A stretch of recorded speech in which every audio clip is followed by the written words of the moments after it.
Et donc, le week-end, on s'est fixé un rencard.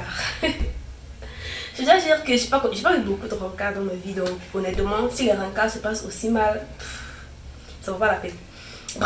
Donc moi, je suis restée là dehors à attendre. Il est arrivé à peu près 15 minutes plus tard.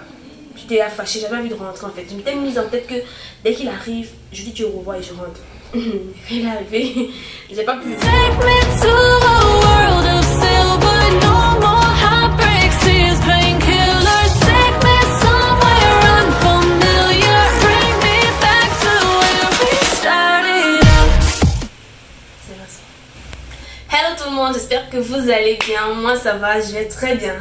Alors les gars, voilà, aujourd'hui on se retrouve de nouveau pour une vidéo storytime.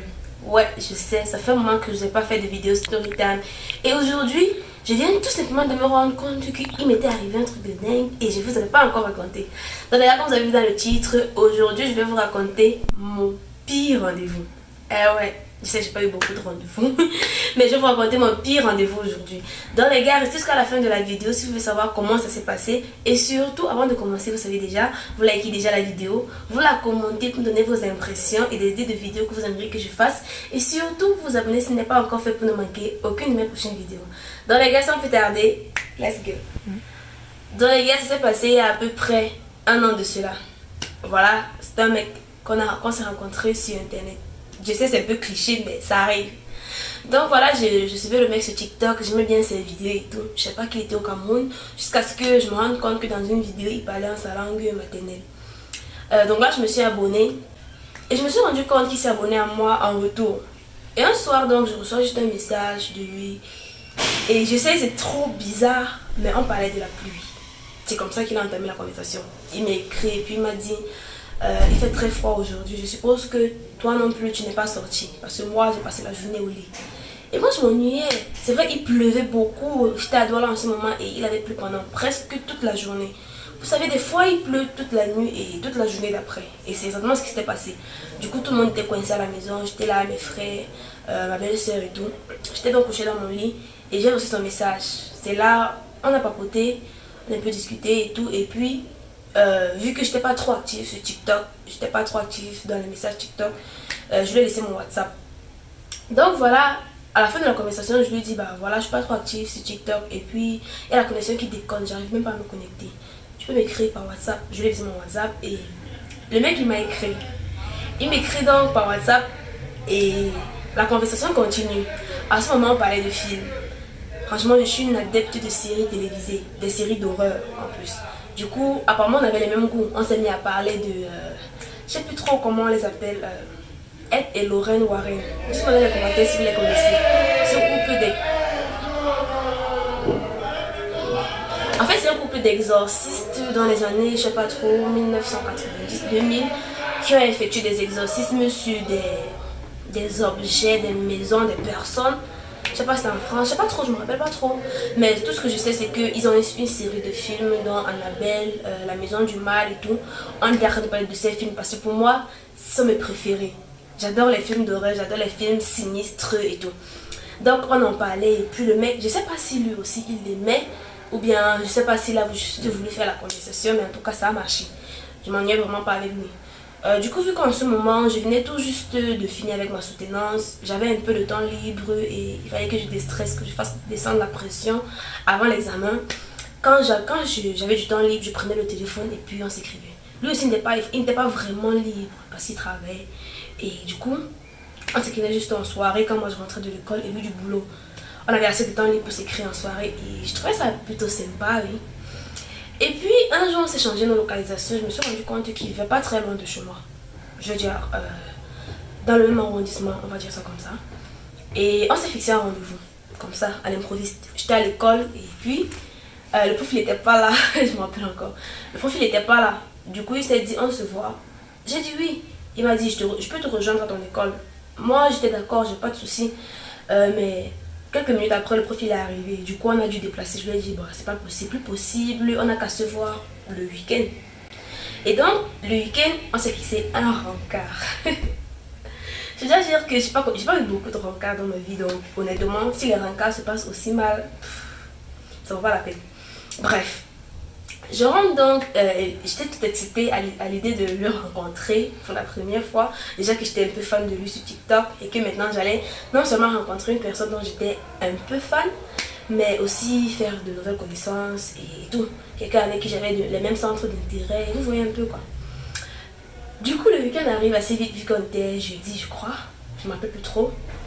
On allait en fast-food. C'était un samedi et puis on allait en fast-food. Je me suis habillée assez relax. J'ai juste mis un gros pantalon, un petit t-shirt et puis une paire de baskets en bas. On est donc allé au fast-food. Quand je suis arrivée, déjà, j'étais un peu en avance. Ce que je déteste déjà pour commencer. J'aime pas arriver en avance en fait. Et puis j'aime pas qu'on me mette la pression pour arriver en retard après. Vous voyez un peu. Du coup, j'arrive là, j'attends dehors. Et puis, il y avait pas mal de mecs qui me demandaient, mais mademoiselle, qu'est-ce qui s'est passé? Je peux t'inviter en attendant que la personne arrive. Vous voyez un peu quoi. Donc, moi, je suis restée là dehors à attendre. Il est arrivé à peu près 15 minutes plus tard. J'étais fâchée, j'avais envie de rentrer en fait. Je m'étais mise en tête que dès qu'il arrive, je lui dis au revoir et je rentre. Il est arrivé, j'ai pas pu. Voilà, on entre dans le restaurant, dans le fast-food. On s'assoit et on commande à manger. Moi, maintenant, je commande mon poulet tranquille. Je suis en train de manger avec le ketchup et la mayonnaise. Et puis le mec me demande pourquoi je ne mange pas avec la fourchette. Je sais pas. Je savais pas qu'on mangeait avec la fourchette le poulet pané et tout. Je sais pas si ça se fait, hein. En tout cas, moi je le fais pas. Le poulet, je le mange pas avec la fourchette. Fourchette, couteau, tout ça, je mange pas le poulet avec. Donc moi je me sentais libre. J'ai pris mon poulet, je l'ai trempé dans de la sauce et puis j'ai mordu. Le mec me demande pourquoi je mange pas avec le couteau et la fourchette. Moi déjà ça m'a assez gêné. Parce que j'ai pas l'habitude de donner des explications sur ma façon de manger, ma façon de faire et tout. Et puis je me suis dit, ouais, peut-être que ça va un peu déranger. Je lui ai dit, mais non, je vais manger avec la fourchette, pourquoi? Ce sont pas les trucs qui se mangent avec la fourchette. Je vais pas manger les frites avec le poulet pané et la mayonnaise. Je vais pas manger ça avec la fourchette et le couteau. Lui mangeait avec la fourchette et le couteau. Il y avait un peu d'ambiguïté, mais bon, bref. On est passé dessus assez vite. On a bien fait la discussion et tout. Et puis au moment de rentrer, lorsqu'on est arrivé dehors pour prendre le taxi, le monsieur me tend 50 000 francs. J'ai pas compris en fait. On avait appelé un taxi, il est arrivé et il m'a tendu 50 000 francs. J'ai demandé c'est pourquoi. Il me dit c'est pour mon transport, pour quelques besoins et aussi pour que je m'achète de nouveaux vêtements. Mais what? Mais comment ça de nouveaux vêtements? J'ai pas compris. En fait les gars, j'ai pris ça comme une insulte parce que pour moi, ça se fait pas. C'était le premier rendez-vous, on ne se connaissait pas. C'est vrai qu'il y avait un peu d'affinité entre nous, mais de là à me tendre un montant d'argent et de me demander de m'acheter de nouveaux vêtements avec. Non mais ça veut dire quoi? Ça veut dire que je suis mal habillée. Il aurait voulu que j'arrive habillée de quelle façon, je comprends pas. Et puis déjà le mec il se permet de me demander pourquoi je mange avec des mains, pourquoi je mange quelque chose qui se mange avec des doigts, pourquoi je mange avec des doigts. Et après, il se permet de me faire des remarques sur mon habillement, des remarques aussi mal placées. De là, il me donnait de l'argent, comme si je tout à fait demandé son argent.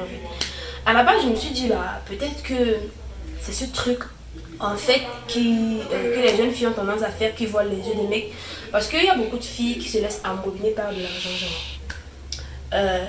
Au premier rendez-vous, bien quand elles viennent tout simplement de rencontrer un mec, elles ont tendance à lui poser des problèmes financiers. Or, il y a des mecs qui ont tendance à appâter les filles avec de l'argent. Ils ont l'impression que c'est en lui montrant qu'ils sont riches, ils ont beaucoup d'argent, que ça va les faire, comment on dit, que ça va les accrocher. Je ne sais pas si vous comprenez un peu. Je me suis dit à la base que c'était ça en fait, qu'ils voulaient m'accrocher avec de l'argent. Mais quand j'ai demandé c'est pourquoi, il aurait tout simplement pu dire pour ton transport et il passe dessus. Mais il me dit pour tes besoins et pour que tu t'achètes de nouveaux vêtements. Moi, ça m'a choqué.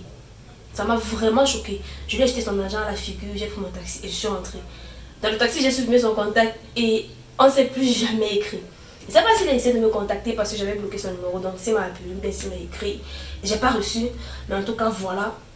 Moi, ça m'a énervé. Je sais pas vous, je sais pas si ça vous dérange parce que peut-être j'en parle et qu'il y a des filles qui se sentent indexées. C'est pas mon intention. Honnêtement, moi, j'ai pas aimé. Donc, dites-moi dans les commentaires ce que vous auriez fait si vous aviez été à ma place, comment vous serez senti. Ou alors, peut-être que moi, j'ai mal interprété les choses. Peut-être que c'est pas de cette façon qu'il voyait les choses en me donnant cet argent. Je sais pas. Dites-moi dans les commentaires comment vous voyez la chose et comment vous auriez réagi si vous aviez été à ma place. Donc là les gars, c'était tout pour cette histoire. C'était tout pour mon pire rendez-vous et tout. On va se dire à très bientôt dans une nouvelle vidéo. D'ici là, portez-vous bien. Si vous n'avez pas encore liké la vidéo, faites-le et surtout laissez-moi vos impressions dans les commentaires. J'arrête pas de le répéter. Abonnez-vous également si ce n'est pas encore fait pour ne manquer aucune de mes prochaines vidéos. Bye bye.